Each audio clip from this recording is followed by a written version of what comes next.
reflexión relacionado pues, con la promoción del enfoque STEM en las escuelas del país.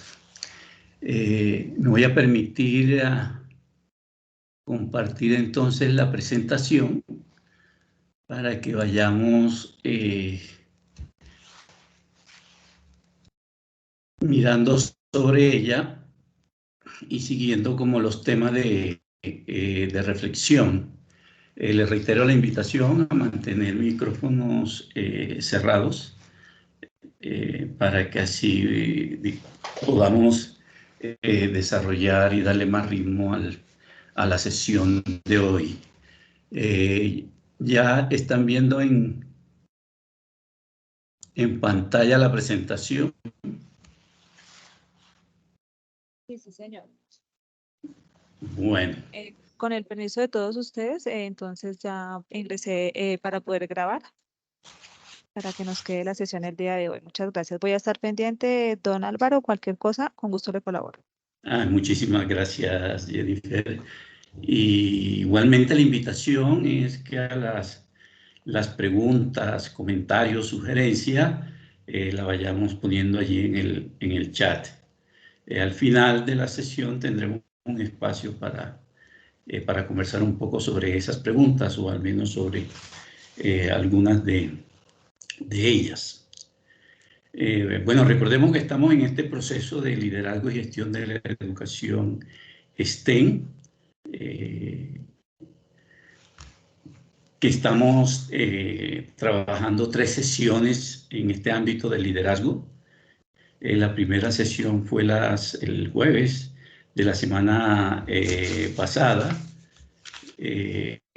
La segunda es hoy y la tercera será mañana, martes 24, igualmente a las 2:30 de la tarde. Hoy nos convoca el tema de articulación con actores claves para impulsar el enfoque STEM. Recordemos que el STEM es un enfoque educativo que permite y que brinda la posibilidad y la oportunidad a los estudiantes para desarrollar competencias para la vida, con, digamos, el valor agregado de que propicia la conexión de los habitantes, de los estudiantes y de esas competencias con las dinámicas y desafíos del contexto, en el marco además pues, de este siglo XXI, que plantea unos retos muy característicos, muy especiales y muy de esas dinámicas que se han venido llamando como de la cuarta revolución industrial. Como enfoque educativo, el STEM tiene unos principios que orientan todo el accionar del enfoque, tanto en sus resultados como en su proceso de implementación. Esos principios son característicos del sistema STEM. El sistema STEM es activo, lo cual significa pues, que le da mucha prioridad a metodologías activas, a aprendizajes experienciales. Está asociado a las características del contexto, por lo tanto, digamos, los procesos de enseñanza y de aprendizaje son relevantes a las características de ese contexto, a sus necesidades. Es incluyente, prioriza pues todas las relaciones entre iguales al interior de las comunidades educativas y entre comunidades educativas, y reconoce de manera importante pues, la diversidad y la valoración del otro.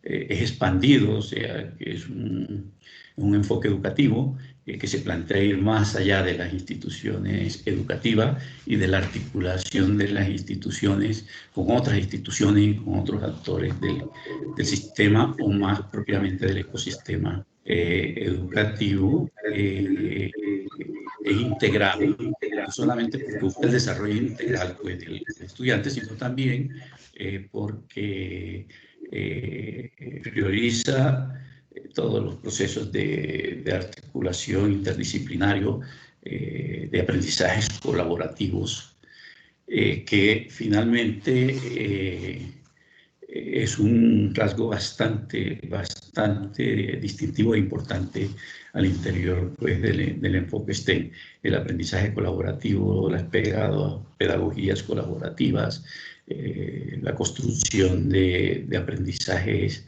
más institucionales, etc. Y tiene un conjunto de dimensiones a través de las cuales se va implementando el enfoque. Es decir, se despliega a partir de estas dimensiones, que son dimensiones que decíamos en la sesión anterior, dimensiones que están muy en el corazón de las instituciones educativas: la enseñanza y el aprendizaje, el currículo, los procesos evaluativos, la formación docente, la gestión del conocimiento, el liderazgo, la estrategia, la dirección de la institución educativa, la cultura institucional, la proyección de la escuela con sus vocaciones, las relaciones y las alianzas y la infraestructura. En la pasada sesión estuvimos hablando del liderazgo, y notarán ustedes que el liderazgo es una dimensión del enfoque STEM. Sin embargo, aparte, decía, también, además de tener particularidades muy específicas como dimensión del enfoque STEM, el liderazgo también ayuda a dinamizar el resto de dimensiones, está ahí como también en la base de esas dimensiones. En la sesión anterior estuvimos viendo los elementos básicos del liderazgo educativo. Estuvimos reconociendo que de alguna manera es prácticamente impensable abordar un proceso de transformación, de cambio, como el que implica implementar el enfoque STEM en la institución educativa. Digamos, liderar un proceso de cambio a partir de un solo modelo de liderazgo, porque finalmente hay muchos modelos de liderazgo, algunos más enfocados a comprender el propósito del liderazgo, otros más preocupados por comprender cómo se ejerce el liderazgo y cómo se instala el liderazgo. Y de alguna manera todos estos procesos en los procesos de cambio, de transformaciones, el liderazgo, digamos, echa mano de aspectos relacionados con diferentes modelos realmente. Pero igualmente estuvimos viendo como, revisando como las características particulares, o por lo menos las más relevantes, de 4 modelos de liderazgo que están muy asociados tanto a los principios como a estas dimensiones del STEM. Dialogan muy cercanamente con esta serie de atributos y de estructuras que tiene el STEM. Estuvimos hablando del liderazgo pedagógico, del liderazgo distribuido, del liderazgo transformador y del liderazgo inclusivo. Hoy nos vamos a referir a esta dimensión que aparece allí, la penúltima, en la presentación, en la diapositiva, relaciones y alianzas. Y vamos a ver que efectivamente el tema del liderazgo está muy estrechamente asociado a esta dimensión. Realmente las instituciones educativas son influenciadas por factores externos. Es decir, hay un conjunto de factores externos que sin duda inciden, condicionan las trayectorias de una institución educativa. Entre esos elementos que inciden en la trayectoria de una institución educativa derivada del contexto, está el reconocimiento o el posicionamiento que logra tener una escuela en su comunidad educativa, en su entorno. Incluso eso forma parte incluso de los procesos de identidad de las escuelas y de reconocimiento, por supuesto, que pueden incidir en la autoestima de las personas que trabajan en una institución educativa, que tanto se reconocen y lo reconoce el entorno en su calidad de organización escolar. Y de alguna manera esa importancia que tiene el contexto obliga a las instituciones a estar haciendo una permanente evaluación, análisis de las posibilidades y de los desafíos que le implica el contexto. Y de hecho, pues esa capacidad de la institución para leer contexto y generar respuestas pertinentes y, digamos, a las características de ese contexto, es un atributo básico, esencial, de la capacidad de adaptación que tiene una institución educativa en el contexto específico en que se desenvuelve y constituye además un elemento básico de la sostenibilidad de los procesos de mejora, de transformación, de cambio de una institución educativa. Entonces, digamos, ese tema de la relación con el contexto, de las relaciones, de alguna manera allí hay dos elementos o dos perspectivas de liderazgo que nos van a ayudar mucho en esta reflexión, que uno es el liderazgo distribuido, en el sentido de que, como decíamos en la sesión anterior, el liderazgo distribuido se propone desarrollar liderazgos colectivos, coproducidos, que ayuden a aprendizajes más institucionales, aprendizajes más colectivos, que contribuyen a que una escuela aprenda como organización escolar.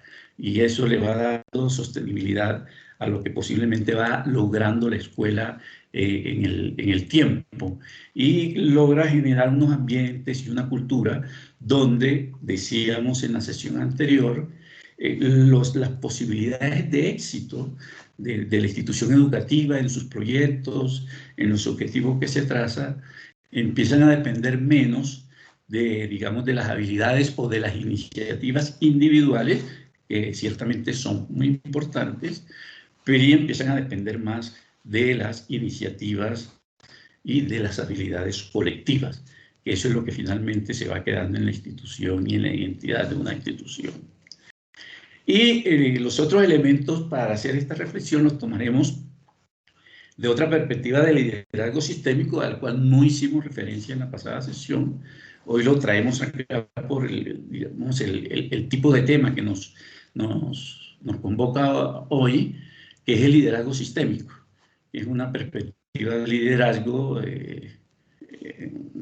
que se ha empezado a generar hace unos 10 años, más o menos, que se plantea el reto de comprender el liderazgo, el ejercicio de liderazgo más allá de la escuela, y que empieza a concebir a los directivos docentes como líderes ya no de una comunidad específica, una comunidad educativa en particular, sino a concebirlo más como actores de un sistema educativo, de algo que está más allá de las fronteras de una institución educativa, de una comunidad educativa. Y este liderazgo, pues, le da relevancia a 4 ámbitos o 4 frentes de acción: el de fijar rumbos, es decir, en cómo los líderes y los procesos de liderazgo van definiendo con qué prioridades camina la institución en la vida, con qué objetivos, y generan expectativas alrededor, digamos, de ese camino que van delineando. Igualmente, pues, está muy centrado en gestionar la enseñanza y el aprendizaje, que lo consideran como el elemento que moviliza realmente el cambio en las instituciones educativas, pero igualmente le da mucha importancia al desarrollo de las personas y al desarrollo de la institución como organización escolar. A lo largo, pues, de lo que vamos a conversar esta tarde, nos iremos dando cuenta de cómo van apareciendo estos elementos en este proceso de interacciones, de relaciones, de articulaciones de la escuela con otras escuelas o más allá de sus fronteras educativas. Entonces, el punto de partida que tiene esta reflexión es comprender reconocer que la escuela no está sola en este propósito y que la escuela forma parte de un ecosistema. Que si bien es cierto, la tarea que tiene una escuela es altamente compleja en términos de trabajar con decisiones internas para la calidad de los aprendizajes, pero además integrarse con el entorno para ese propósito, eso es algo complejo, que puede parecer un desafío enorme y efectivamente lo es, en términos de ver aisladamente una escuela. Es importante también que la escuela comprenda que no está sola en ese proceso, en ese propósito, y que está inserta en un ecosistema. Y hay dos ecosistemas que es importante subrayar, digamos, la relevancia y las características de estos ecosistemas. Uno es el ecosistema educativo sectorial. Digamos, el ecosistema está, perdón, el ecosistema está conformado por las instituciones que de manera directa hacen parte del sector educativo, pero también por las personas, los actores que participan en el sistema educativo. Entonces, cuando hablamos de ecosistemas, hablamos allí de una interrelación de instituciones y de actores y de personas que conforman y están ahí interactuando al interior, digamos, del ecosistema. Pues aquí aparecen mencionadas algunas instituciones del ecosistema educativo sectorial. Están por supuesto, las instituciones educativas de preescolar básica y media, pero igualmente están las instituciones educativas del nivel superior, universidades, instituciones de educación superior, están todos estos institutos, programas de formación para el trabajo. Por supuesto que están las secretarías de educación, el Ministerio de Educación, el SENA, agentes de la instancia del Sistema Nacional de Bienestar, el Instituto Colombiano de Bienestar Familiar, pero están también todo tipo de agremiaciones o de expresiones un poquito más colectivas o gremiales, como las agremiaciones de los profesores, las organizaciones de padres de familia, de estudiantes, el Consejo Nacional de Educación Superior, el de acreditación, etcétera. Digamos, hay una amplia variedad de entidades que conforman el ecosistema educativo sectorial, que implica que decisiones que se dan en ese ecosistema, en cualquier nivel o alguna cosa, tienen la posibilidad de impactar o de incidir en la trayectoria de una institución educativa de preescolar básica y media. Algunos con más fuerza, otros con menos fuerza, pero es importante siempre tener en cuenta de que hay muchas dinámicas alrededor de las instituciones en el nivel local, en un nivel territorial más amplio o en el nivel nacional, que directa o indirectamente inciden, digamos, en esas trayectorias y en esas posibilidades de las instituciones educativas. Ahora, como ecosistema, pues ahí existen algunos retos. Uno, pues es apenas lógico, la intersectorialidad. En el ecosistema educativo sectorial confluyen varios sectores. Sectores de salud, del bienestar de los jóvenes, chicos, niñas, propiamente el educativo, en fin. Reiteramos la invitación a cerrar micrófono. Gracias.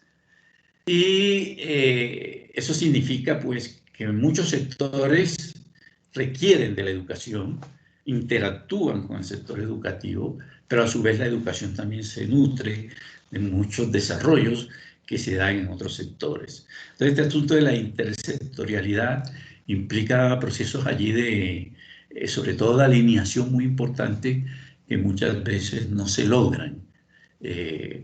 Está pues todos estos procesos de descentralización muy articulados a la autonomía escolar, o sea que tanto se requiere o se necesita o se considera conveniente articular descentralizar, desconcentrar y cada vez manejar más, digamos, los procesos educativos, de prestación de los servicios educativos, más localmente, más institucionalmente y menos nacionalmente. O sea, qué decisiones se toman más en el nivel nacional, qué decisiones se toman más en los niveles locales o territoriales y qué decisiones se toman más en el nivel institucional o de instituciones educativas. Ahí hay también algunos retos y desafíos muy importantes que igualmente requieren mucha apropiación y mucha alineación y de confluencia oportuna en decisiones y en la implementación de esas decisiones. Está la articulación público-privada, que es una manera de concretar pues todo este proceso de corresponsabilidad en los procesos educativos y en el carácter social digamos, de la educación. Y más recientemente han ido apareciendo conceptos como trayectorias educativas, que son, digamos, formas de ir interpretando algunos propósitos tradicionales del sector educativo, como la cobertura, la permanencia. Hoy se está entendiendo que eso es un tema, un reto de cómo transitar trayectorias educativas,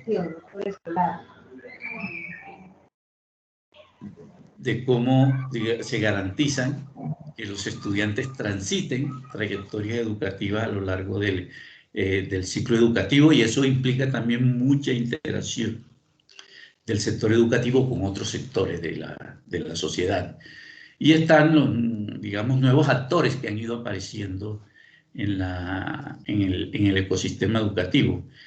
Para poner solo un ejemplo, con este tema de la pandemia y de la pospandemia, actores del mundo virtual irrumpieron con mucha más fuerza en el sector educativo. Por ejemplo, los diseñadores de plataformas educativas, para dar un solo ejemplo, han ido adquiriendo una importancia muy particular dentro del ecosistema educativo, y ahí, digamos, está el desafío de cómo se puede articular un trabajo mucho más alineado, mucho más apropiado y pertinente con estos nuevos actores.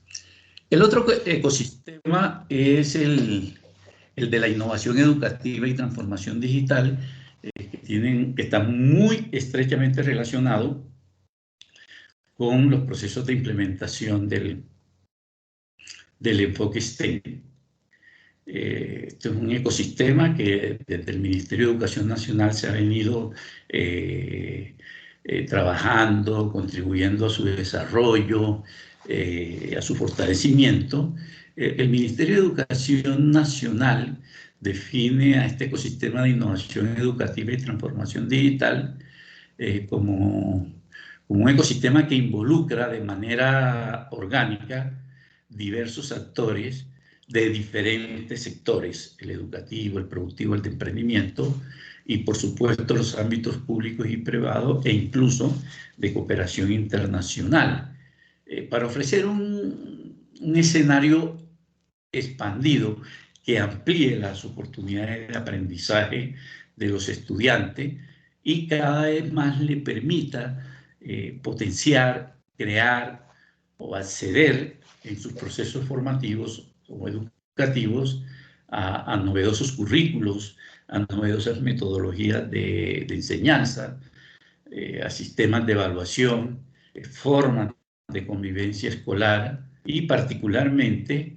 experiencias novedosas, nuevas experiencias de aprendizaje, que les permitan pues soportar, apuntalar los cambios que demandan los contextos locales donde se desarrollan los procesos educativos, en un marco de globalización.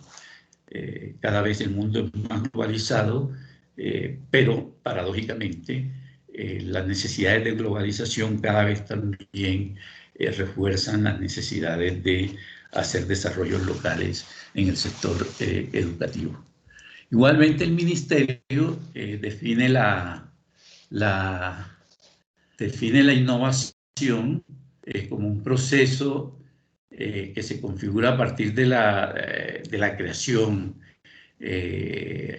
o co-creación, apropiación de ideas, de estrategias, metodologías, conocimientos, productos, servicios, que generan transformaciones en las dinámicas de la comunidad educativa, así como y sobre todo en la cultura escolar, de manera muy contextualizada, respondiendo obviamente a las necesidades, la diversidad y los intereses de los contextos. Este tema de incidir en la cultura escolar es definitivo porque precisamente es lo que garantiza de que efectivamente estos esfuerzos se hagan de manera sostenida cuando se vuelven cultura, cuando se interiorizan a niveles de valores, de hábitos, de rutina, de comportamientos, etc. Es cuando realmente podemos decir que eso está entronizado y se va quedando en el sector educativo, en la comunidad educativa, en las dinámicas educativas.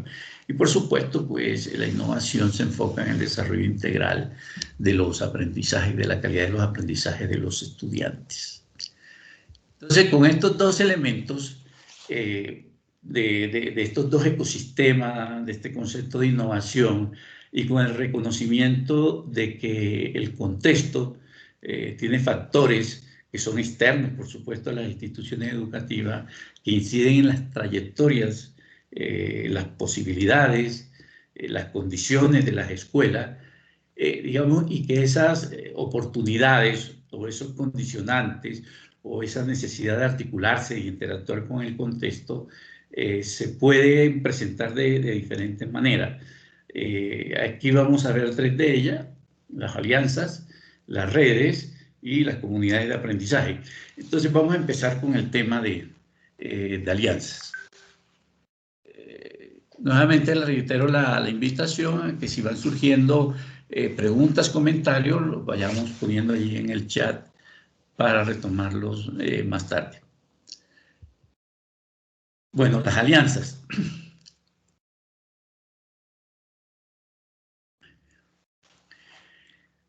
Las alianzas y en general las interacciones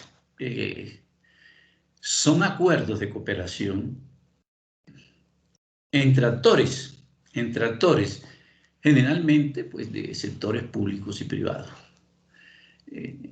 Digamos, las alianzas es una forma que ha existido desde hace ya años y que se han venido perfeccionando a lo largo del tiempo, porque realmente han demostrado tener ciertos beneficios. Uno de ellos es la complementariedad.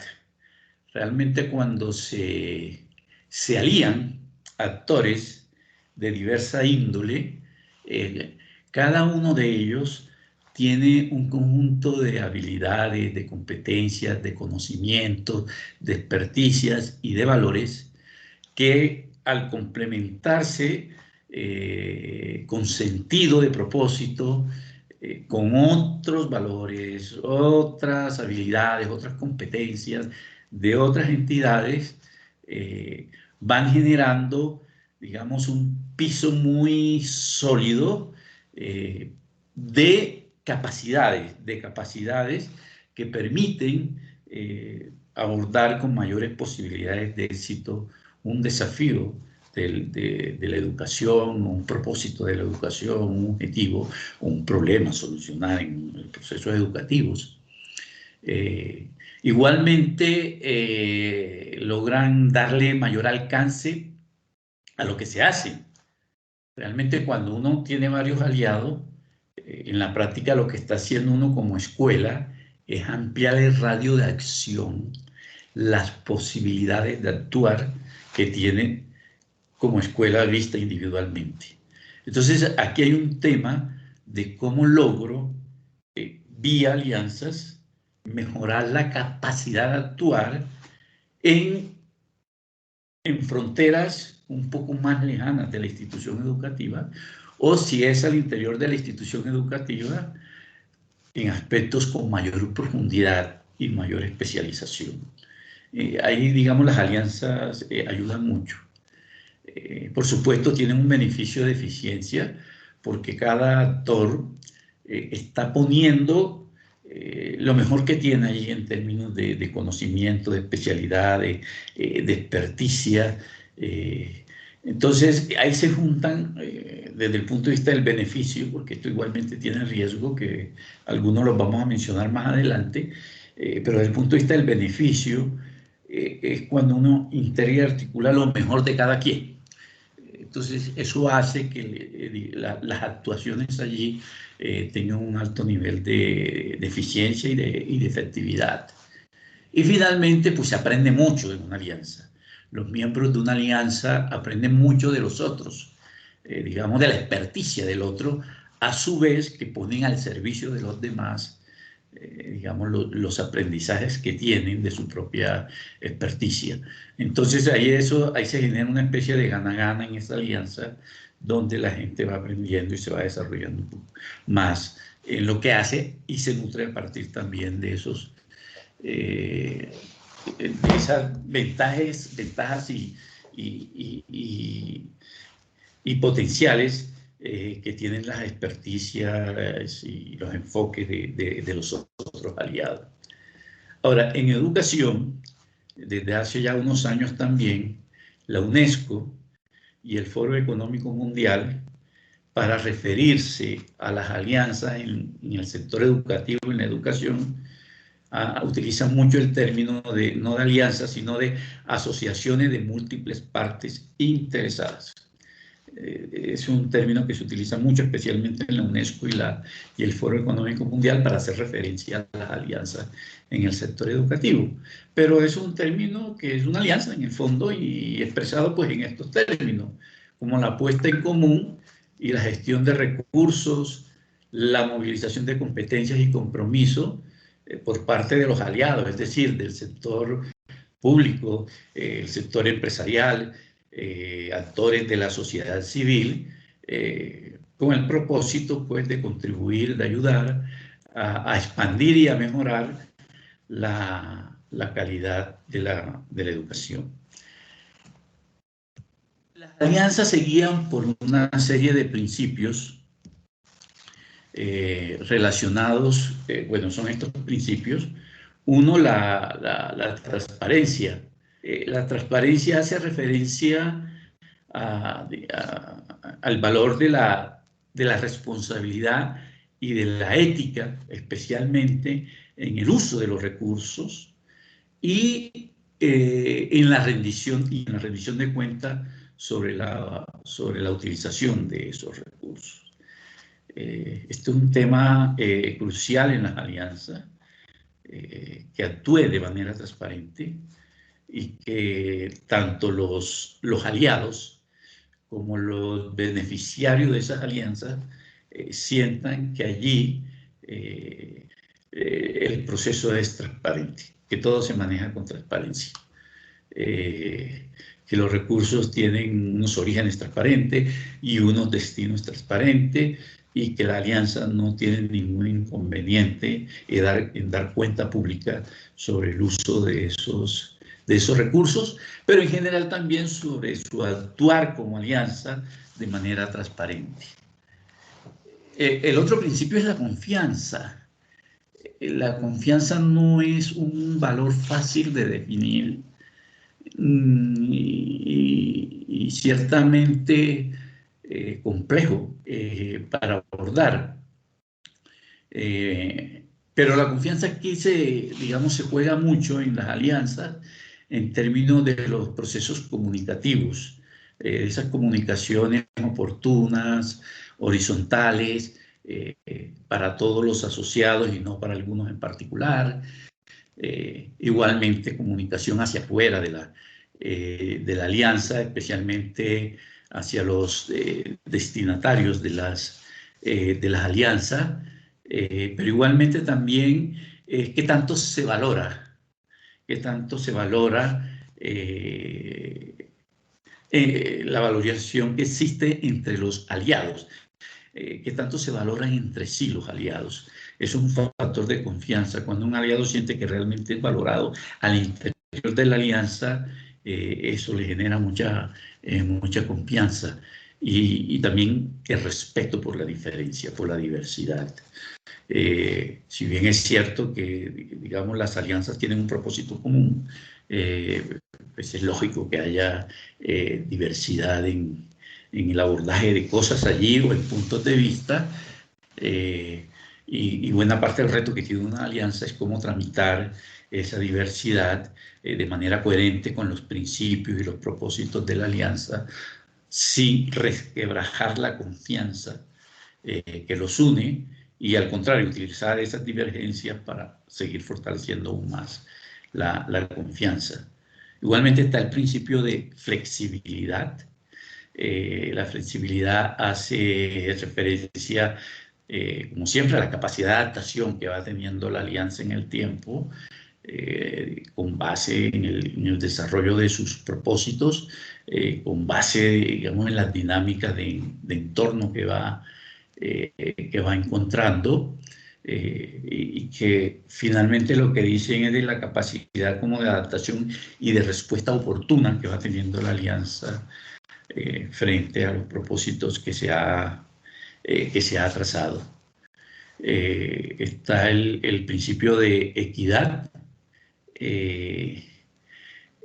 que hace referencia en una alianza es clave que los aliados sientan que las decisiones se toman con base en los compromisos que ha adquirido la alianza y que se han adquirido al interior de la alianza, y con base, digamos, en la valoración de los puntos de vista, y que esas decisiones dependen más digamos, de la fuerza de los argumentos, y no del monto de los recursos. Generalmente en una alianza hay aliados que por su condición posiblemente pongan a disposición de la alianza recursos por mayor valor que otros, en fin.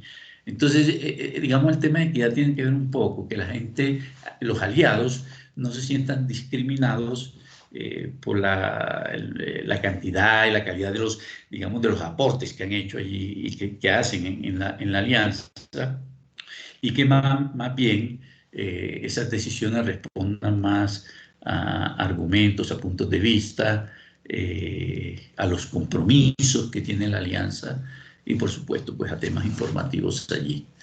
Digamos, las alianzas es importante que tomen decisiones muy informadas, con base en información, en evidencia. Eso es muy importante. Igualmente está el compromiso. El compromiso es esa convicción que mueve a los aliados, que se traduce efectivamente no solamente en un objetivo, en una meta, sino en una forma de actuar. Entonces el compromiso tiene que ver eso con, digamos, con valoración tanto de resultados como de medios, y del manejo del disenso, Como decíamos, es normal que haya disensos al interior de una alianza, pero lo importante es que el compromiso frente digamos, al fin, al propósito de la alianza, digamos, esos disensos, el compromiso termine primando y se ponga por encima de los disensos. Y bueno, está el principio de respeto a la diferencia, de valoración de la diferencia y de la diversidad. En una alianza, la diversidad es una riqueza en la medida en que se pone al servicio de un propósito común. Y eso hace de la diversidad y de las diferencias un recurso inconmensurable, de un potencial enorme, de una riqueza incomparable. Digamos, en las alianzas se cuida mucho este aspecto, bueno, en general todos estos principios, pero este tema de las diferencias es la que la nutre, y se preocupa mucho entonces por generar esos ambientes que la gente llama nutritivos, ¿no? Porque enriquecen, fortalecen las formas de actuación, el quehacer y el compromiso de las alianzas. Y finalmente está el principio del beneficio mutuo, decir, esos procesos de gana-gana, es decir, que cada aliado se siente que gana en una alianza, pero no que gana como desde el punto de vista de su interés particular, sino que es una ganancia en el sentido de que contribuye a un propósito, a solucionar un problema que si lo hubiese asumido de manera individual no lo hubiese logrado. Y además porque gana en el sentido de que el desarrollo de los otros implica mayor desarrollo para uno mismo, porque aprende más, porque digamos ese capital social, humano, del conocimiento de la alianza se va expandiendo y con eso pues yo también gano. Entonces el desarrollo del otro es desarrollo para mí, la ganancia del otro es ganancia también para mí. Y eso le da un sentido y una identidad colectiva a la alianza de una interacción mutua, colaborativa, que ayuda a que cada mes la alianza tenga mayores posibilidades de tener éxito en su propósito y en los retos que ha decidido asumir. Ahora, hay unos pasos para conformar una alianza. Hay 4 pasos. El del contexto, o 4 momentos, pues más que pasos, momentos. El contexto y la planeación, la formalización de la alianza, la gestión y el fortalecimiento. Y todo eso soportado en buenos procesos de comunicación. Vamos a mencionar algunos elementos sustanciales de cada uno de estos momentos. Digamos, el momento del contexto y la planeación. Este es un momento en el cual los actores no solamente se buscan, ¿no?, en el proceso de conformación de la alianza. Una alianza, pues, nace porque alguien invita, algún actor, alguna entidad o un grupito de actores o entidad invita a otros a aliarse para abordar ciertos problemas, ciertos retos, para hacer algo. Algunos dicen, venga, ¿qué podemos hacer? Queremos hacer algo en este sector, en este ámbito, ¿qué podemos hacer? ¿Qué creen ustedes?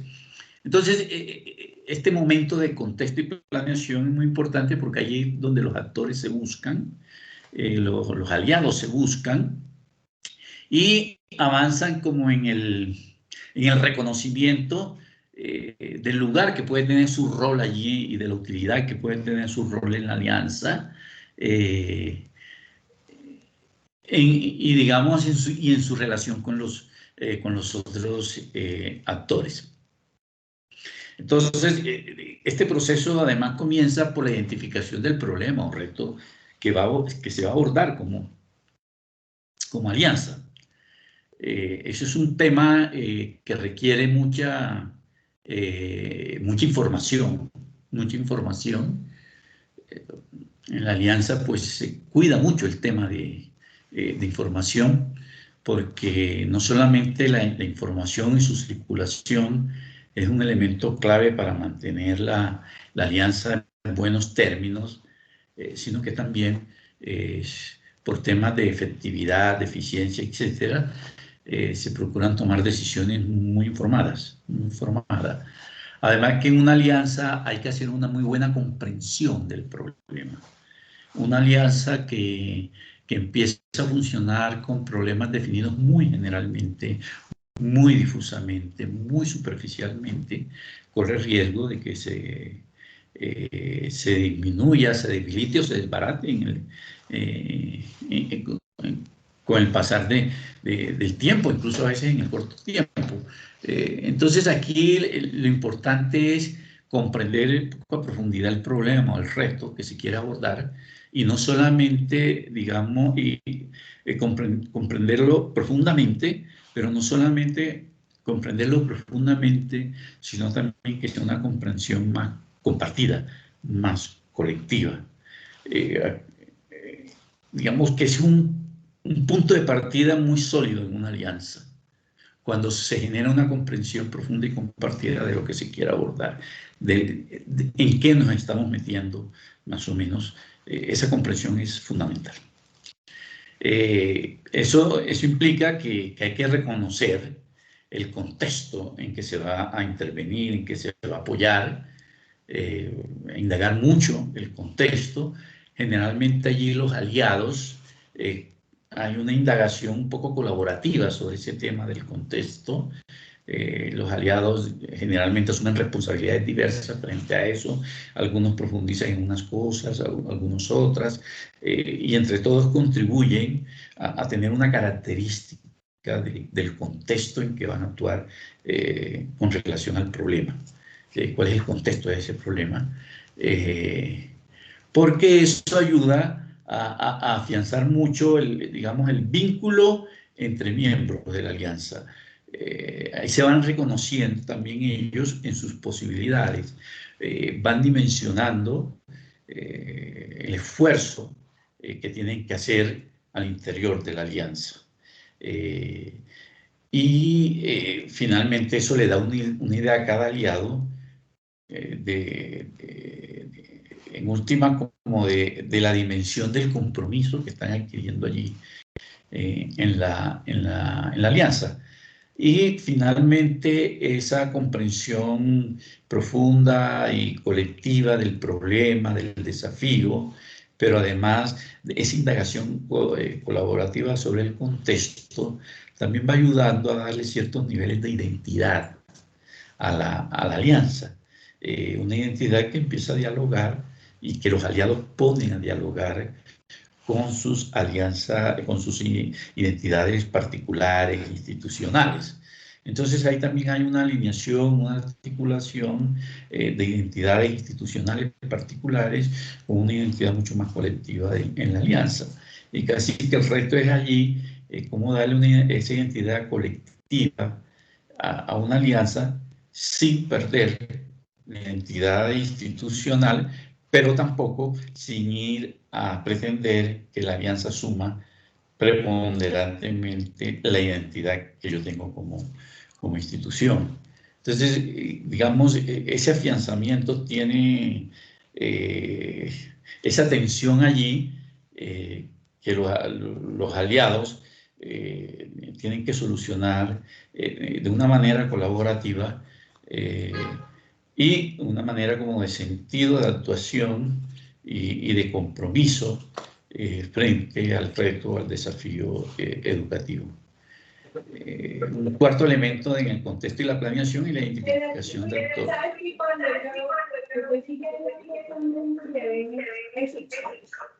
Hay demasiados niños chiquitos.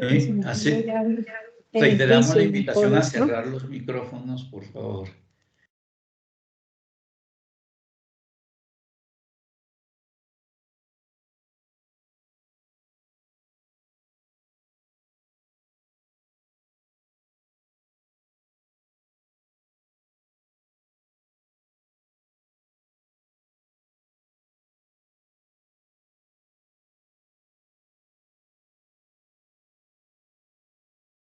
Profe Álvaro, qué pena, se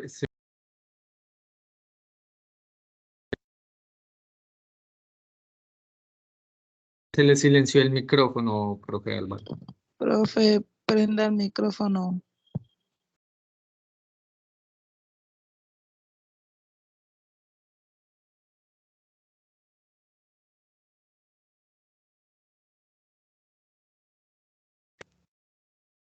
Yo no sé por qué se está cerrando el micrófono.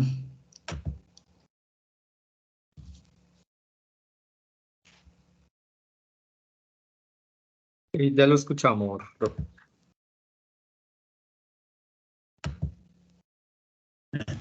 Qué pena que se nos cerró el micrófono. Creo que se cerró cuando estábamos hablando de los actores y de la identificación de actores, ¿cierto? Entonces, decíamos que la identificación, los actores se identifican con base en dos variables: el nivel de influencia que puedan tener con respecto al problema o reto educativo que se ha propuesto la alianza y el interés que puede demostrar ese actor. Generalmente los procesos de aliados se van nutriendo en el mismo proceso, ¿no? Generalmente hay un grupo que empieza a trabajar, se convoca, digamos, define el problema, el reto educativo, y a partir de eso va convocando a muchos más actores. Entonces, digamos, estos actores, uno pudiera clasificarlo como actores que tienen mucha influencia en el tema, en el reto, en el problema, pero también mucho interés, ¿sí? Esos son los aliados que son indispensables en una alianza realmente. Influencia e interés, gran capacidad de influenciar, gran interés. No hay que convencerlos y le aportan un valor agregado a la alianza impresionante. Si uno se va por el interés, bueno, hay actores que tienen mucha influencia sobre el reto o el problema, pero tienen poco interés, ¿sí? Con esos aliados, pues generalmente lo que hacen las alianzas es entrar en un proceso de motivación, de tenerlos ahí muy cerca, de estarlos como sumando, de hacerlos sentir, de que estar allí en la alianza les puede reportar beneficios como actores, pero que además pueden hacer una contribución desde su responsabilidad social como actor, como empresa, como institución, etcétera. Y entonces son actores que lo que hay que buscar es mejorarles el interés. Y a veces puede pasar un tiempito importante antes de que se sumen efectivamente a la alianza. A veces hay actores que el interés les empieza a subir cuando ven que la alianza no solamente toma forma de manera sólida, sino que empieza a ser realmente importante en la vida de comunidades, porque empiezan a hacer aportes importantes allí frente a las necesidades de una comunidad, y eso motiva mucho la participación de esos actores influyentes que en algún momento, pues al inicio, en algún momento del proceso de conformación de la alianza, no se mostraron muy interesados. Bueno, digamos, hay actores que muestran mucho interés, aunque su capacidad de influencia sobre el problema no es grande. Son actores que están como un poco alejados del problema, del reto, pero están dispuestos a colaborar porque les parece como importante. Y bueno, son actores que se suman, de hecho se suman a las alianzas, pero no se puede esperar como mucha influencia por parte de ellos. Y seguramente harán unos aportes muy importantes a la alianza, como en otros temas, en otros ámbitos, pero no precisamente en el de la influencia sobre el reto, sobre el desafío. Y las alianzas pues son conscientes de eso. Y están los casos que son los más complicados, que son los actores que ni tienen mucha influencia, sino más bien poca o débil influencia en el problema o en el reto de la alianza, pero tampoco están interesados. Generalmente esos son actores que no son prioritarios, y por supuesto es mucho más importante que la alianza trabaje más con los que tienen influencia, aunque no tengan mucho interés, o los que están interesados, aunque no tengan mucha influencia. Digamos, aunque nunca se debe descartar en una alianza que alguien pueda llegar, ¿no? Que alguien pueda llegar. Es posible que con el tiempo aliados o potenciales aliados que estaban en este cuadrante de poco interés y poca influencia pasen al lado derecho, sigan sin tener influencia, pero ya muestran interés. Entonces, digamos, los procesos de conformación de alianzas son también dinámicos en ese sentido, pero esto ayuda mucho a que la alianza pueda focalizar y ser más estratégica a la hora, digamos, de abordar potenciales aliados. Y se hace un análisis de riesgo. Un análisis de riesgo es muy importante, cerrar este momento de contexto y planeación, evidenciando, explicitando los riesgos que puede tener la alianza, los riesgos que están muy asociados a los, digamos, al reto, al desafío que se está abordando.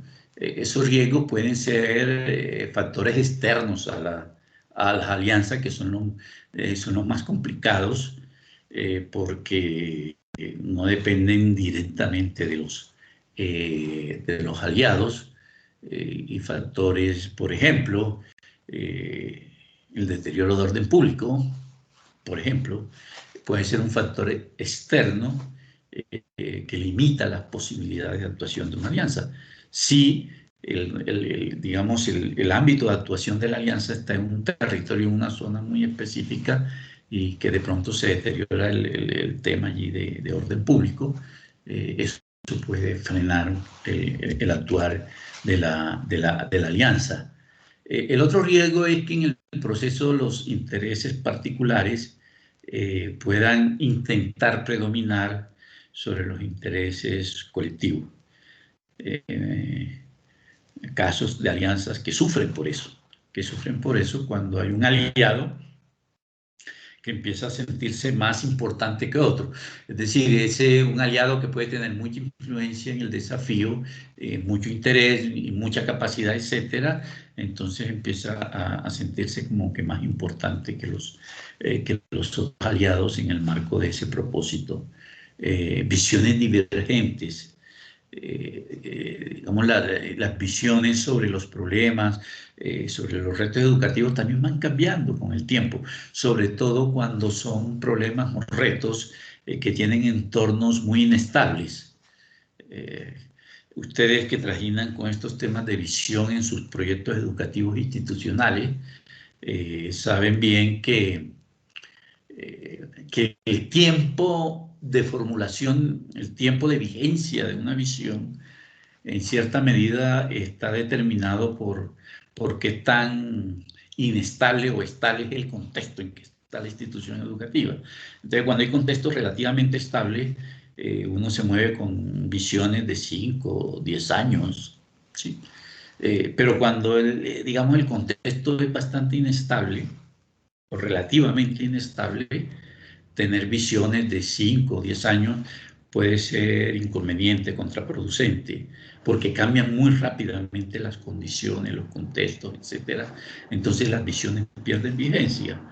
Entonces, digamos, en esos procesos, ante unas nuevas situaciones, circunstancias del problema o del reto que está abordando la alianza, es posible que aparezcan visiones ya en ese momento divergente frente al abordaje o frente a la profundidad o a la comprensión de ese problema reformulado, renovado como problema o como reto, que tiene otras connotaciones ahora de las que pudo haber tenido hace 2 años, 3 años, cuando inició la alianza.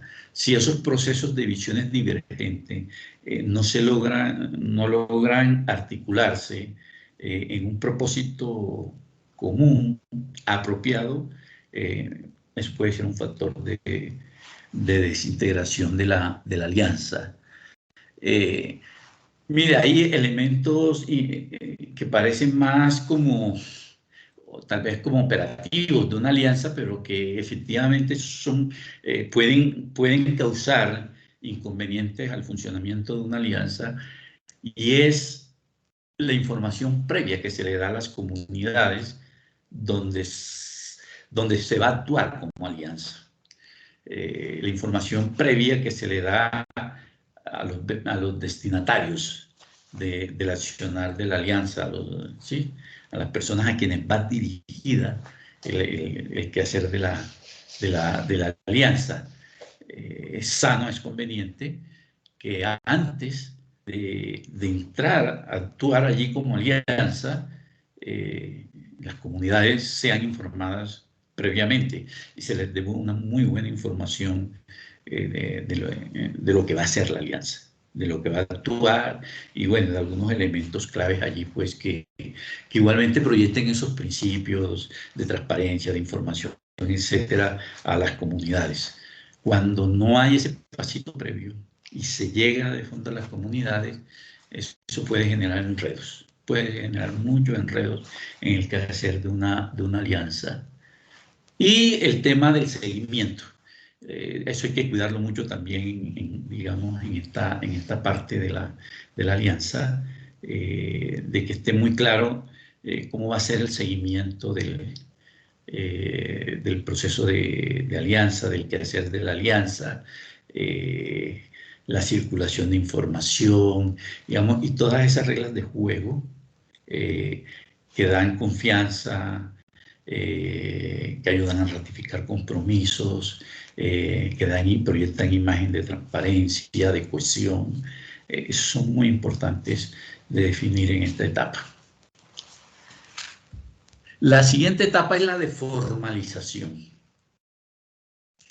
La formalización, bueno, cuando se define ya esa comprensión profunda del reto, del problema, de definición, un poquito del alcance del abordaje de ese problema, cuando eso se traduce ya en un horizonte concreto, con metas, con objetivos, y que es un horizonte que da sentido de propósito específico a la alianza. Ya ahí se acota mucho, digamos, el compromiso de la alianza en términos de sus metas, y sobre todo eso ayuda todavía a dimensionar aún más precisamente el compromiso de los aliados.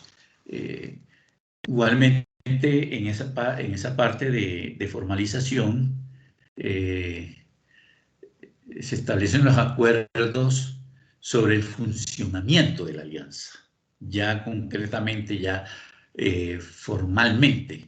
Esos acuerdos, pues, tienen que ver ya concretamente cómo, cuáles van a ser ya las sinergias específicas que cada aliado va a tener allí.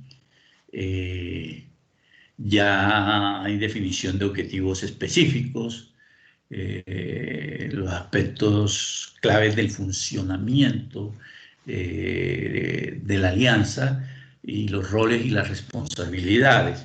Cosas como esta, quién va a ser el vocero de la alianza, o si van a tener un cuerpo colegiado de vocería, o si va a haber un vocero, quién habla a los medios, quién circula información sobre la alianza, quién va a pedir cuentas sobre esto, sobre aquello, quién va a estar especialmente responsable de esto o de este otro asunto. Todos esos aspectos deben quedar definidos en el proceso de formalización de la alianza, porque ya es darle vida allí institucional a la alianza, ya es darle vida institucional allí a la alianza. De representantes de la alianza, etcétera. Ya los pasos 3 y 4 tienen que ver ya con, digamos, el desarrollo ya de la alianza, su gestión, la gestión de la alianza, que ya es la manera como se pone en funcionamiento esos acuerdos de funcionamiento de roles y responsabilidades frente a los objetivos que se ha trazado la alianza, y concretamente cómo se van a acompañar esos compromisos, etcétera, y se le va a hacer seguimiento al accionar de la alianza. Allí es muy importante tener claramente definido entonces un sistema de monitoreo de la alianza, como de evaluación de los procesos y de los logros y de los resultados de la alianza. Y, digamos, todo eso se hace con la perspectiva de que a medida que va pasando el tiempo, esa alianza también se vaya fortaleciendo. Entonces, elementos que ayudan a fortalecer una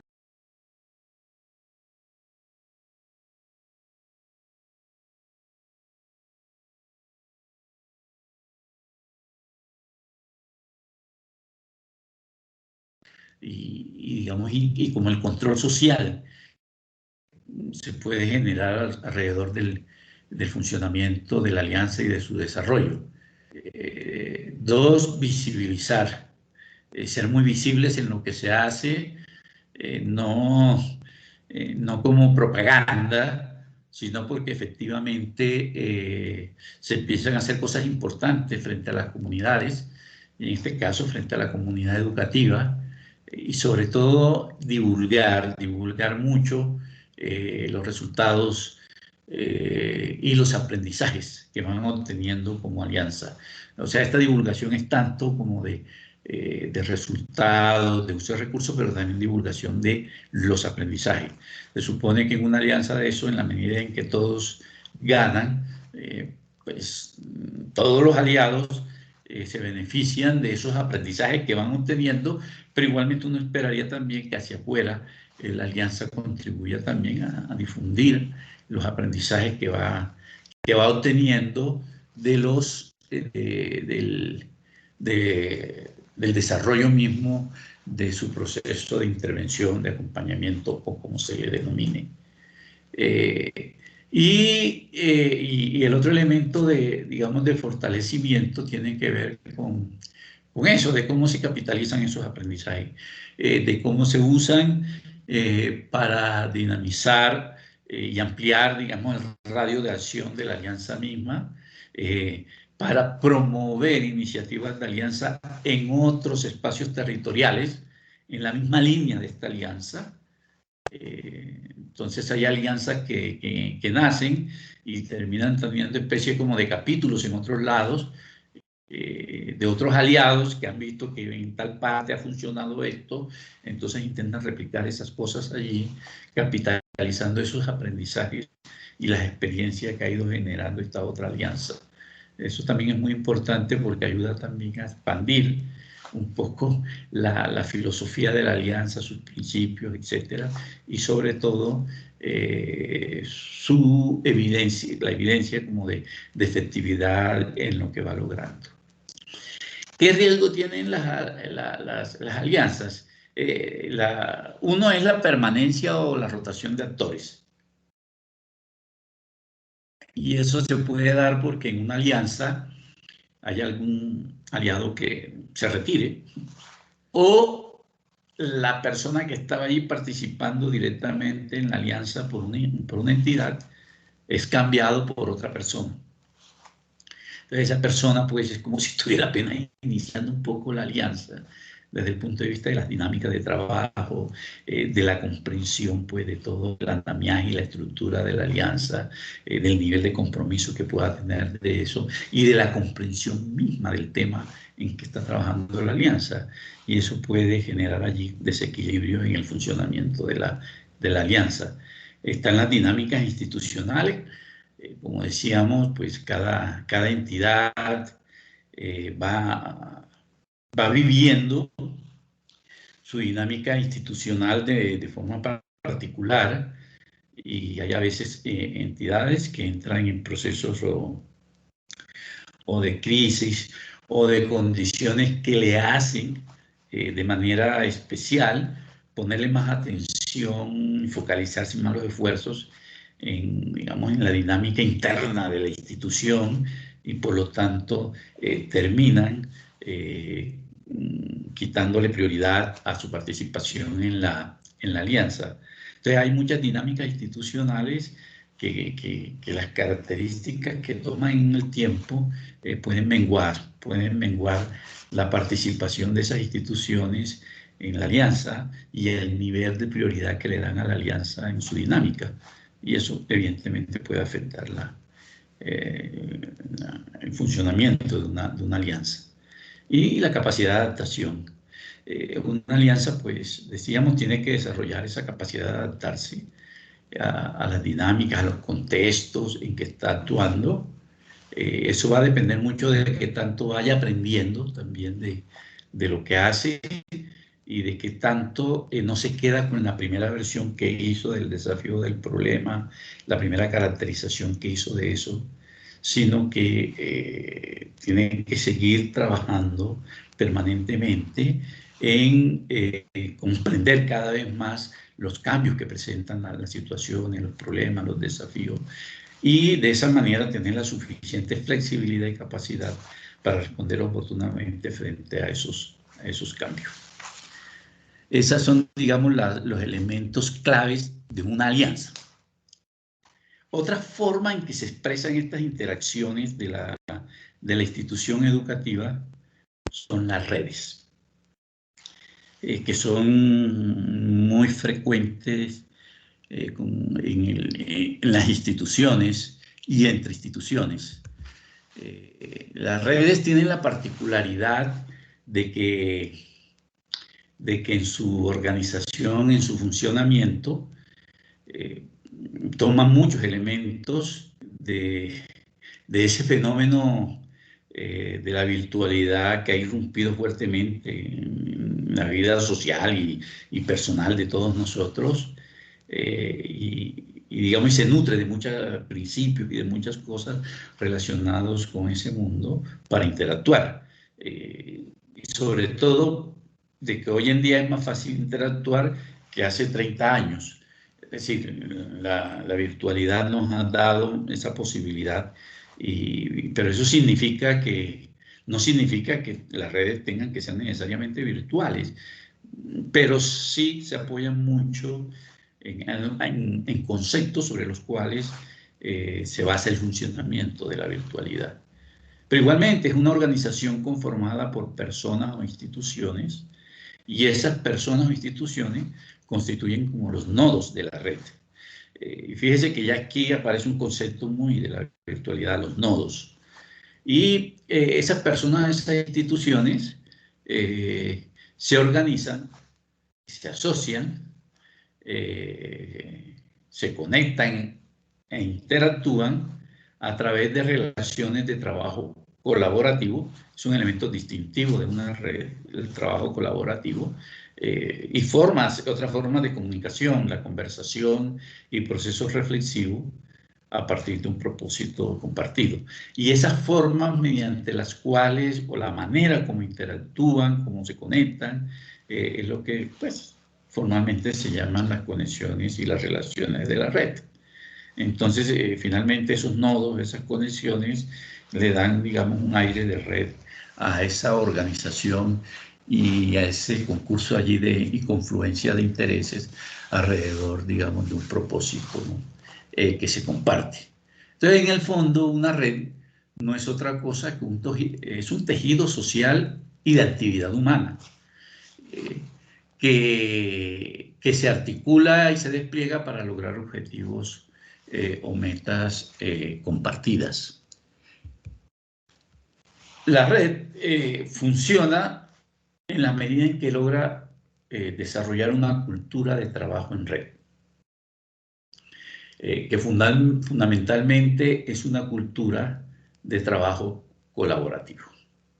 Aquí adquiere mucha importancia eso que señalábamos para las alianzas de las interacciones colaborativas, que permiten permanentemente estar generando información sobre características, dimensiones, dinámicas, generalmente o del sector educativo o de un ámbito específico del sector educativo, que sobre la evaluación, que sobre la deserción, que sobre la motivación del estudiante hacia el aprendizaje, etcétera, dependiendo un poco del ámbito que se haya propuesto la red, pero funciona con base en interacciones colaborativas.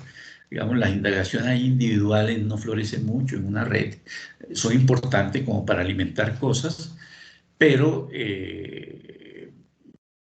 esto adquiere importancia en la medida que ayuda a desatar, a desarrollar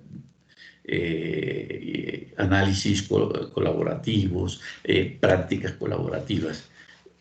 Un elemento distintivo, sin duda, de una red es que intenta fortalecer una cultura de la colaboración. Si eso se pierde en una red, de alguna forma la red pierde su identidad como red y su naturaleza como red. Eso finalmente lo que le permite a la red es asumir y concretar el trabajo, la corresponsabilidad, digamos, en el proceso educativo o en el abordaje de problemas educativos. Entonces, una red también se caracteriza por procesos de liderazgo compartido. En una red, y quienes participan de una red logran desacoplar el ejercicio de liderazgo de los cargos de autoridad que los participantes de la red pueden tener en sus instituciones educativas. Es decir, el tema allí del liderazgo se ejerce muy democráticamente, muy horizontalmente. Eso no significa que cada quien haga pues, lo que crea conveniente, no se trata de eso, sino que con base en unos propósitos, unas reglas y unos acuerdos, la red lo que empieza es a desplegar procesos de liderazgo. Si uno pudiera sacarle una foto a una red, el funcionamiento de una red, posiblemente de las cosas que más vería en esa foto son procesos de liderazgo, procesos de liderazgo. Y eso funciona porque el acuerdo, el consenso, se constituye en un valor para tomar decisiones. Se entroniza como un valor. Es parte de la identidad de una red. Es parte de su ADN, el valor que tiene el acuerdo, el valor de la fuerza de los argumentos y el consenso como digamos, el escenario y el mecanismo y el concepto que permite tomar decisiones en una red. Y eso genera niveles de confianza. Si no hay confianza en una red, difícilmente esa red va a funcionar como red. Posiblemente sea algo diferente a una red, aunque crean que es una red. Pero la red sin confianza no, eso como que suena muy raro. Entonces, les decía que la confianza es un valor que no es fácil de definir, no es fácil de abordar, tiene sus complejidades, pero en general se acepta que la confianza es una expectativa de comportamiento que se tiene con respecto a uno mismo y con respecto a los demás. Es una expectativa de comportamiento. Si se quiere, una creencia de que alguien se puede comportar de determinada manera y no de otra. Entonces, digamos, cuando yo confío en alguien es porque estoy esperando que actúe de determinada forma y no de otra. Cuando uno expresa tener confianza en algo o en alguien, es porque tiene una expectativa muy definida sobre las características, el resultado del comportamiento de alguien. Ahora, digamos, eso no se genera en sí mismo, sino que eso es resultado de muchas acciones, de muchos procesos.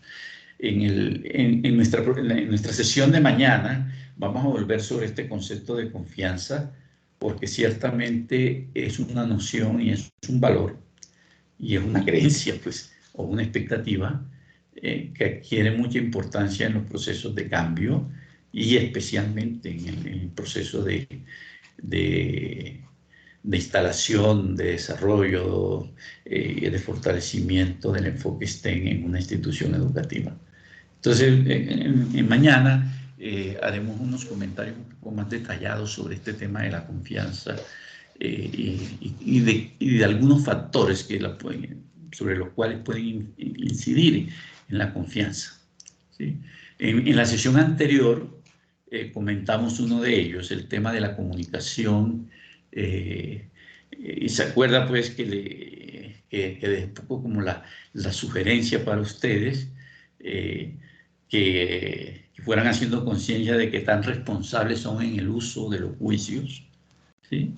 De que tanto escuchan empáticamente, y de que tanto utilizan preguntas poderosas, movilizadoras en las conversaciones con las personas.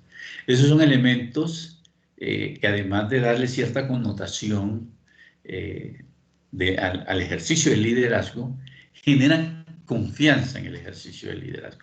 Entonces, fíjense que ahí tenemos unos elementos a partir de los cuales se puede contribuir a generar confianza. Pero ciertamente no es una noción simple, es una noción que tiene su complejidad.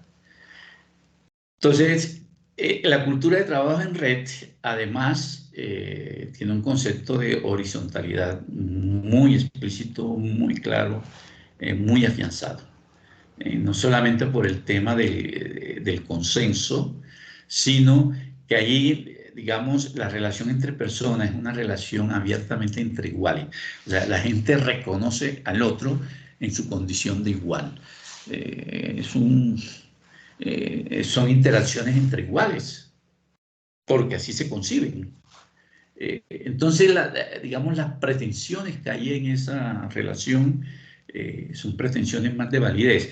Realmente en las relaciones, en las interacciones, hay como dos tipos de pretensiones. Están las pretensiones de poder, donde lo que prima es el argumento de la fuerza,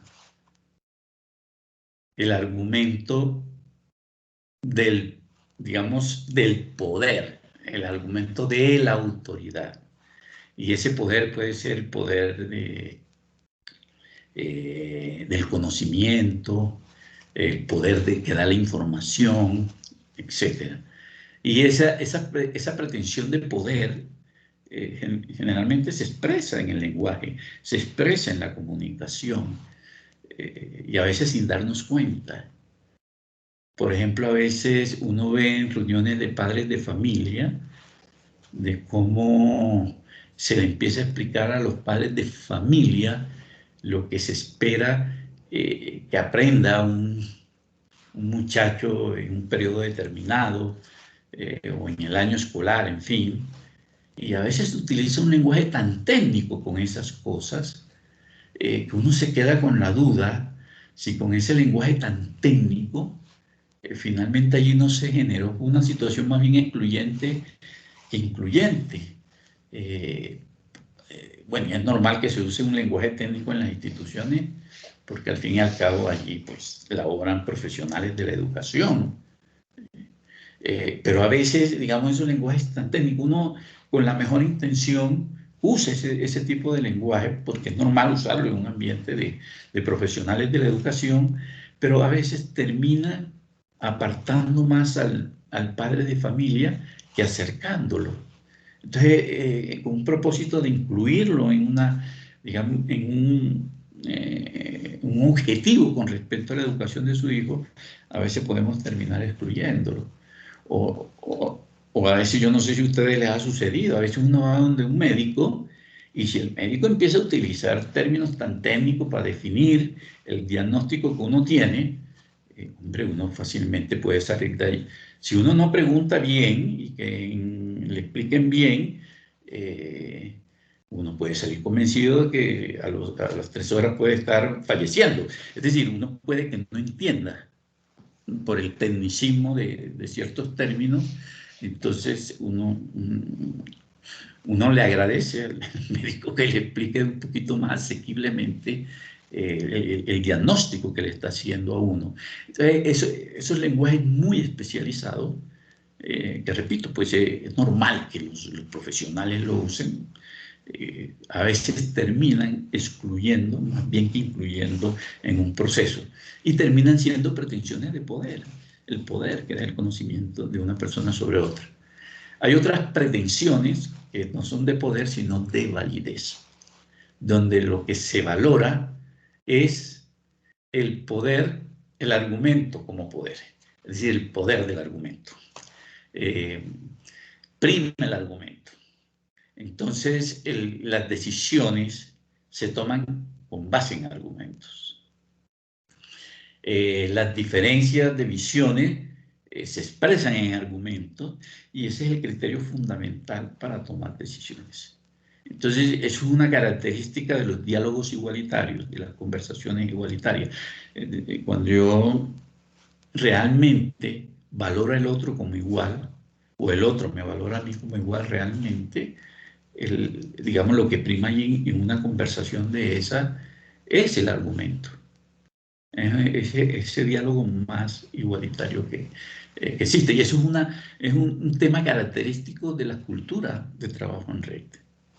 Digamos, las conversaciones entre iguales, con base en pretensiones de validez y no en pretensiones de poder. Y digamos, todo eso ayuda a que una red sea un escenario, una estrategia, una forma de organización y de trabajar muy potente, de un gran potencial para responder a necesidades del contexto o del territorio mismo. Entonces eso significa que hay redes, puede haber redes territoriales, puede haber redes al interior de una institución, puede haber redes temáticas, digamos esa estructura de trabajo colaborativo, con base en la confianza, en la corresponsabilidad, en la horizontalidad, puede tener también muchas formas de expresarse. Dentro de los múltiples trabajos que hay en una red, hay dos a los cuales es importante ponerle especial atención. Uno son los procesos relacionados con la información, con la circulación, el acceso oportuno a la información, la democratización de la información. Una red también se puede interpretar como una forma en que la gente circula, analiza información. Se puede interpretar a partir de la información. Por lo tanto, la información se pone al servicio de todos los miembros de una red. Y una disposición oportuna del acceso a la información. Porque eso además ayuda no solamente a fortalecer el rol de cada quien al interior de la red, sino que también la información aporta al desarrollo de habilidades y de capacidades de los miembros de una red, pero también de la red como colectivo, ¿no? Y la información también permite acceder a los aprendizajes que va teniendo una red. Es decir, los miembros de una red van teniendo acceso oportuno a los avances y a los aprendizajes que van ganando en el abordaje del problema, en la solución del problema, y por lo tanto, digamos, ese aprendizaje pudiera ser replicado al interior de la institución educativa por los miembros de la red que pertenecen a la institución educativa. Entonces, digamos, el tema, si los procesos de circulación, análisis, comprensión de información no funcionan bien en una red, es una red que va a tener problemas en su funcionamiento en general. Y están los procesos de trabajo relacionados con la colaboración o la cooperación, que son procesos que le permiten a los participantes de la red, a los miembros de la red, compartir, describir y analizar prácticas o acciones. Generalmente los miembros de una red colaboran o cooperan en esos procesos más descriptivos, de análisis, de prácticas o de acciones relacionadas, digamos, con el objeto de la red.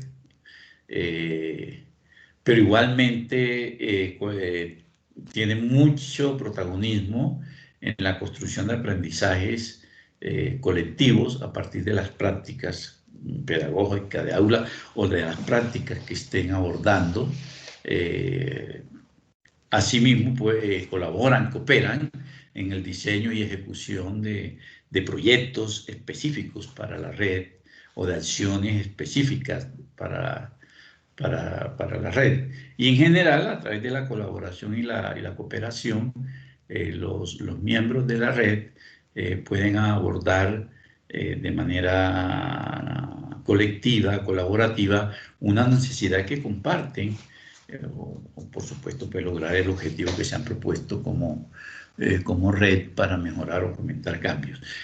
Digamos, las redes son potentes, además todas estas cosas pueden sacar el mayor potencial posible si se focalizan en la calidad digamos, de aprendizajes, de los aprendizajes, en mejorar procesos pedagógicos, prácticas pedagógicas,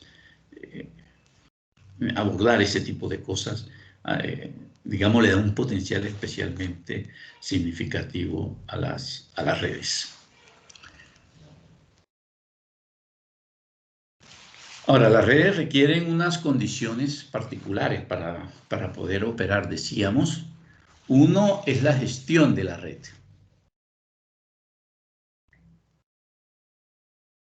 ¿Cómo se garantiza que la red funcione? ¿Cómo se garantiza que la información circule?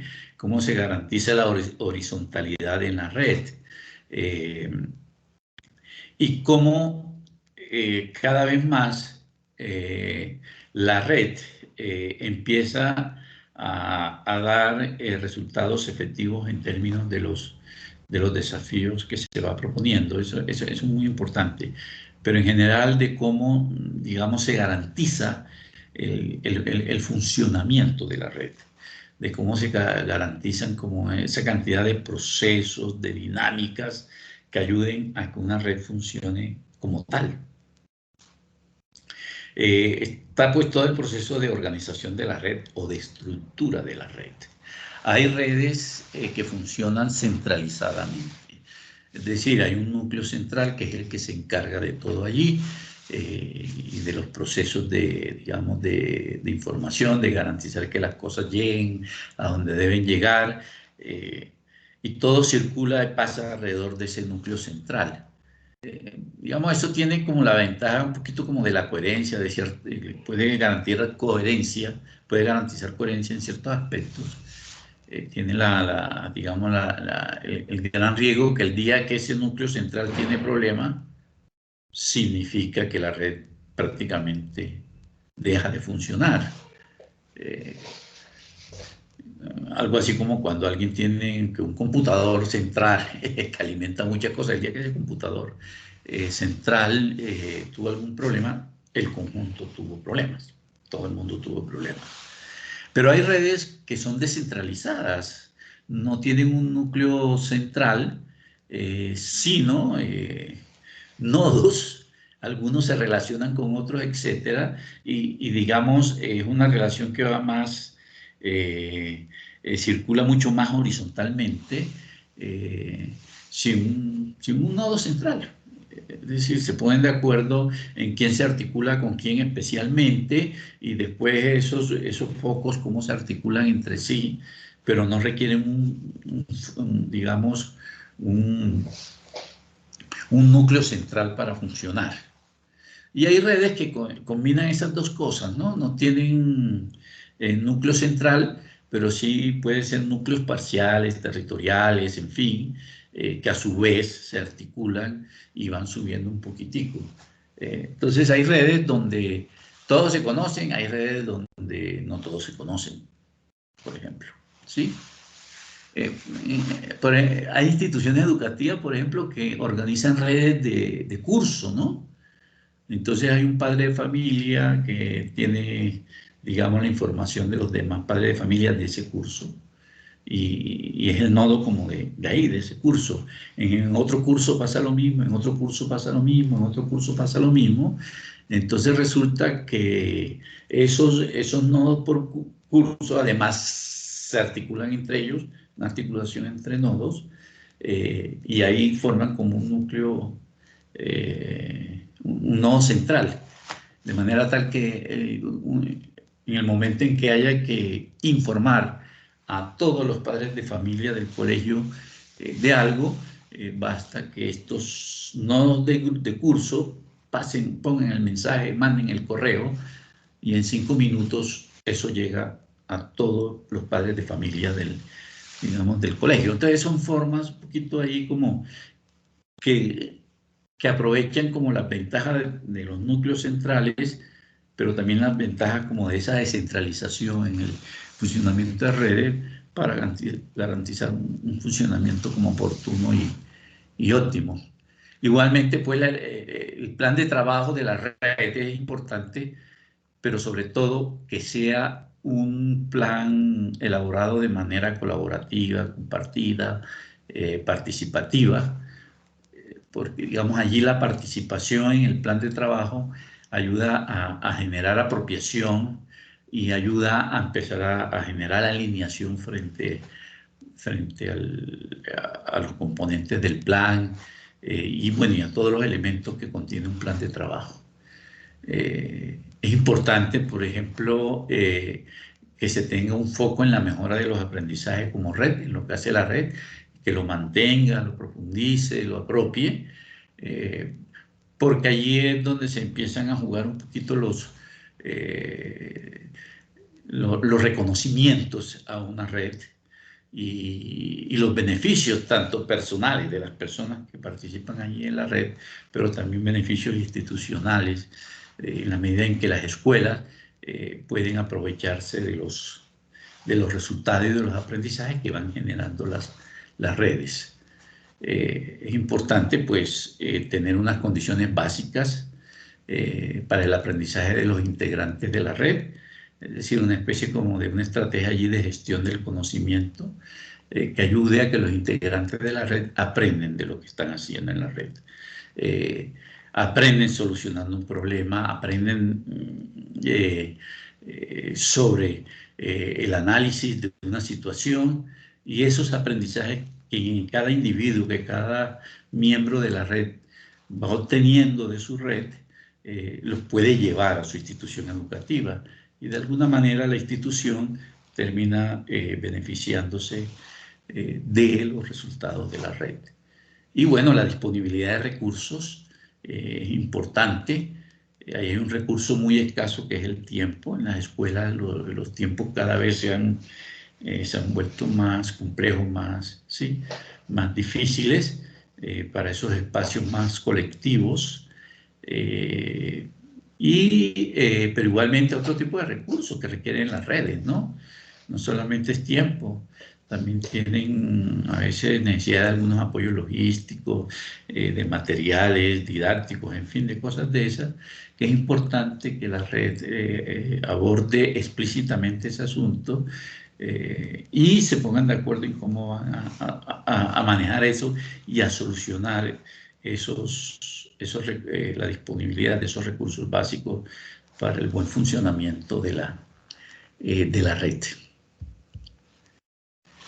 Igualmente las redes tienen obstáculos cuando la visión sobre el propósito de la red y sus objetivos no es suficientemente compartida, no está apropiada, no hay alineación frente a eso, o porque hay redes que finalmente piensan que tienen una visión y no tanto. Casi que en la práctica trabajan sin una visión. Y eso pues puede convertir a los miembros de la red y a la red, en vez de una red, pues, como decía alguien, terminan enredados, ¿no? Por la falta, digamos, de apropiación y de alineación frente a una visión compartida. O cuando no hay que descartar que los intereses personales o institucionales, o incluso de egos, frente al dominio de cierto problema, frente a la hipótesis de cómo resolver un problema, alguien que se crea autoridad en un tema, ese tipo empieza y tratan de ponerse por encima, digamos, de esas pretensiones de validez, y empiezan a usar pretensiones de poder en las relaciones y esas cosas. Eso también deteriora el ambiente de las redes y termina dividiendo Entonces, casi que el resultado es que se van creando como grupos o subredes dentro de la red y se desdibuja parcial o totalmente el propósito mismo de la red. O cuando hay prácticas de trabajo colaborativo artificiales o incluso forzadas. Muchas veces hay alguien que por presión entra en una red o porque le parece importante no quedarse por fuera de esa dinámica, le parece interesante estar en una red, pero finalmente no tiene apropiado estos principios de trabajo colaborativo.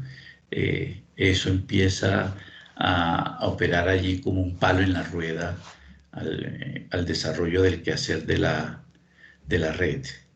Y hay algo que también es muy crucial, allí muy crucial, es la claridad de los beneficios para los participantes.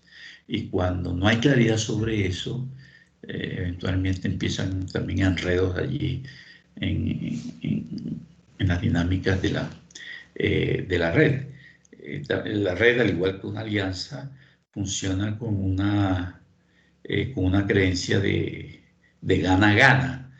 De que las ganancias de los demás son ganancias para mí y que mi ganancia es una ganancia para los demás, que el desarrollo del otro también beneficia mi desarrollo y que así entonces todos nos beneficiamos de un trabajo conjunto porque entre todos tenemos, digamos, ese conjunto de habilidades, de capacidades, de posibilidades de abordar con éxito una meta, un desafío, un propósito que no tenemos si lo hacemos de manera individual.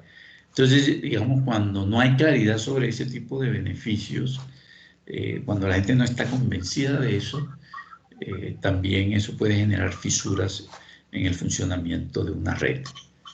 Y lo otro que puede afectar el desarrollo de una red es la falta de acuerdos y procedimientos claros sobre el funcionamiento de la red. Es decir, esos acuerdos, esas o reglas que llaman algunos, pero en el marco del trabajo colaborativo se llaman acuerdos porque efectivamente son acuerdos, no porque a alguien se le dio por llamarlo acuerdos, sino porque son acuerdos que se construyen, realmente son acuerdos sobre el funcionamiento, los procedimientos de la red. Entonces, cuando esos acuerdos se han construido, se tiene la ventaja de que se genera sentido del acuerdo, es decir, por qué es importante ese acuerdo, para qué es ese acuerdo y por qué es importante. Fíjense que sobre todo en los procesos de convivencia en los colegios, a veces descuidamos construir sentido de la norma con los estudiantes. Es decir, ¿por qué es importante cierta norma? Cuando las personas, digamos, desarrollan y construyen ese sentido del para qué de una norma, la importancia que tiene, tenemos más posibilidades de que la gente cumpla la norma y actúe de manera coherente con la norma. Entonces, en las redes pasa algo parecido, ¿no? Es decir, si realmente estos acuerdos se construyen de una manera democrática, colaborativa, horizontal, que son como esos principios de la red, no solamente se va a generar un sentido del acuerdo, sino pues mayores posibilidades de apropiación de ese acuerdo y que se actúe de conformidad con el mismo. Estos elementos hay que obviamente prestarle bastante atención en el desarrollo de las redes. Ahora, las redes pues tienen una serie de beneficios y de contribuciones en el trabajo pues, en las instituciones educativas. Inciden en el mejoramiento de aprendizaje cuando la red se propone mejorar prácticas de enseñanza. Por ejemplo, generalmente eso se traduce en un mejoramiento de las prácticas y por lo tanto un mejoramiento de los aprendizajes. Pero igualmente ayuda a desarrollar el capital profesional de los integrantes de la red. Digamos, el capital profesional está compuesto por el capital humano, que son aquellas habilidades, capacidades, características personales, es decir, de la persona, individuales. pero también existe en la calidad de las interacciones entre las personas, la calidad de las relaciones, y eso constituye algo así como un capital social, relacional entre las personas.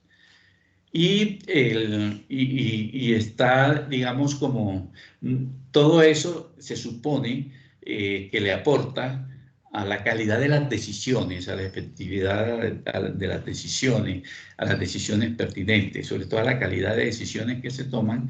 Entonces, esas tres calidades y estos tres desarrollos, el personal, el individual, el colectivo, el de relaciones, y el de decisiones, esas tres cosas conjuntamente constituyen lo que llaman el capital profesional de las personas, de una persona. Entonces, una red contribuye a esos elementos. Ayuda a superar el aislamiento en que trabajan muchas escuelas o incluso muchos docentes. Y es algo pues que vemos en escuelas, en trabajos de aula, el aislamiento digamos, del docente, la soledad del directivo docente, de la cual hablan muchos. Ese aislamiento tiende a superarse cuando se participa en redes y en trabajos en redes. Igualmente, pues ahí circula y hay mucho intercambio y transferencia de conocimientos sobre prácticas existentes, pero sobre posibles prácticas que contribuye, digamos, a mejorar la capacidad de acción de los individuos, de las personas en sus instituciones educativas, y por lo tanto, pues, generan aprendizaje y conocimiento que responden a necesidades y características específicas de los contextos en que trabajan los integrantes de una red. Y la otra expresión que tienen estas articulaciones son las comunidades profesionales de aprendizaje, que igualmente tienen muchos nombres.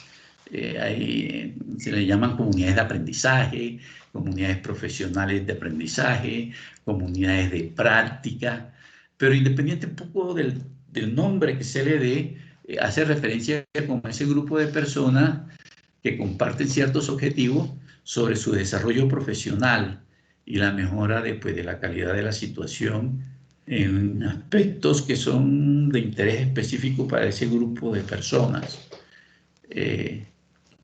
Y como cualquier proceso de esto de trabajo colaborativo, de alianza, de redes, etcétera, es un proceso activo, por supuesto colaborativo, reflexivo y deliberado, de ampliar los saberes y el desarrollo de las habilidades personales y colectivas de ese grupo de personas. Este tema del aprendizaje colectivo es muy importante porque es un factor de sostenibilidad. Un reto que tenemos grande es cómo ayudamos a que nuestros colegios, nuestras instituciones aprendan como organización escolar, que trasciendan un poco las habilidades individuales, los aprendizajes individuales de sus docentes, de sus directivos docentes, y vayan aprendiendo de manera más colectiva, ¿no? Más institucional, que finalmente es lo que va quedando en la institución, y ahí tenemos más posibilidades de que las cosas permanezcan en el tiempo.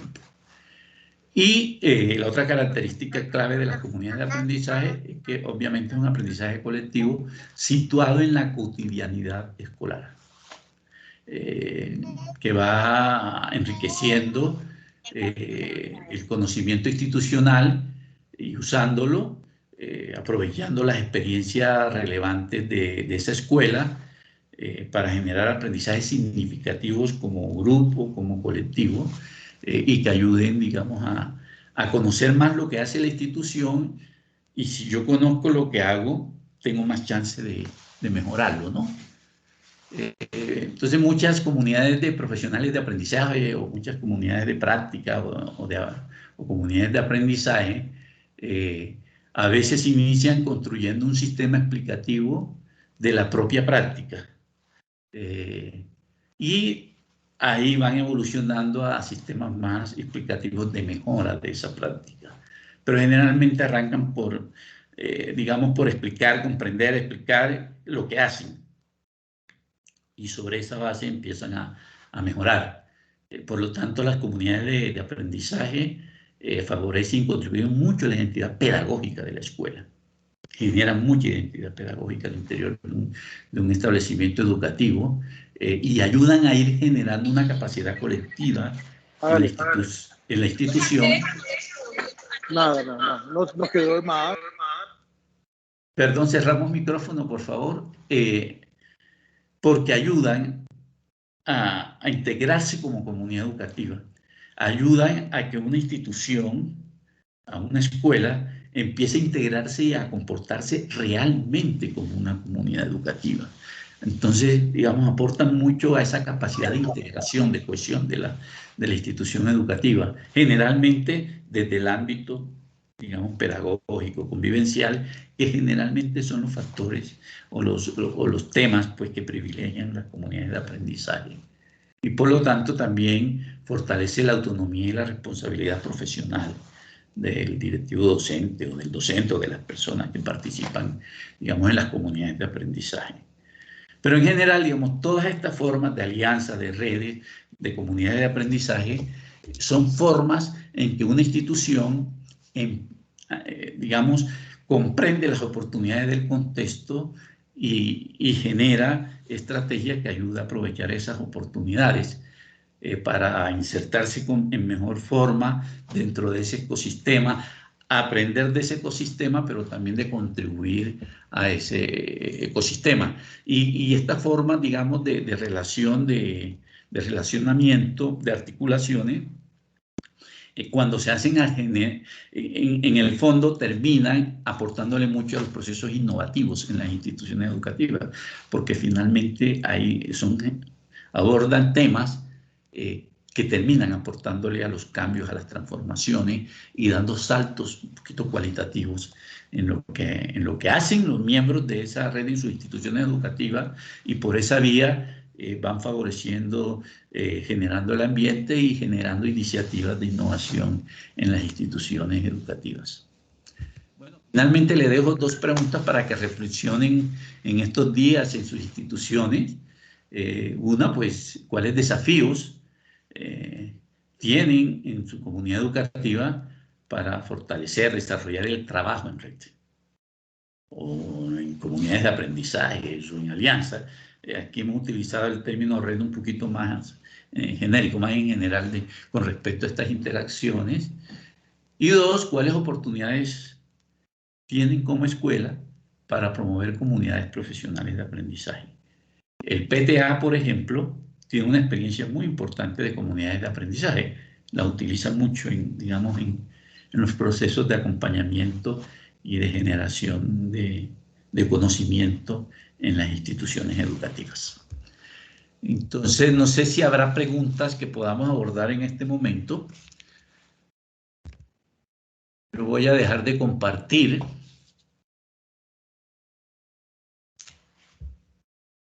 Voy a dejar de compartir. Si hay preguntas que hayan dicho, cuáles podemos abordar en este momento. Ya nos quedan, bueno, nos quedan unos 3-4 minuticos. A ver si hay alguna pregunta que... Pudiste hacer una denuncia anónima y nada.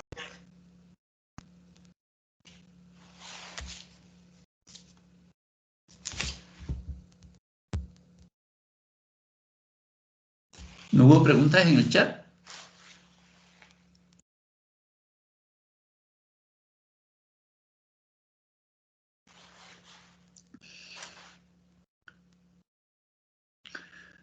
Bueno, entonces,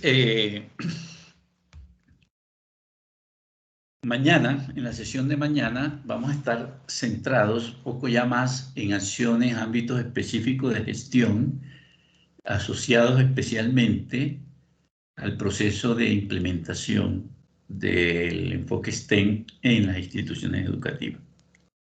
En ese proceso, por las características mismas del STEM desde el punto de vista de sus principios y de sus dimensiones, hay algunos ámbitos de liderazgo y de la gestión y de habilidades de liderazgo y de la gestión que adquieren una particular característica, connotaciones. Entonces lo que haremos mañana es subrayar esos aspectos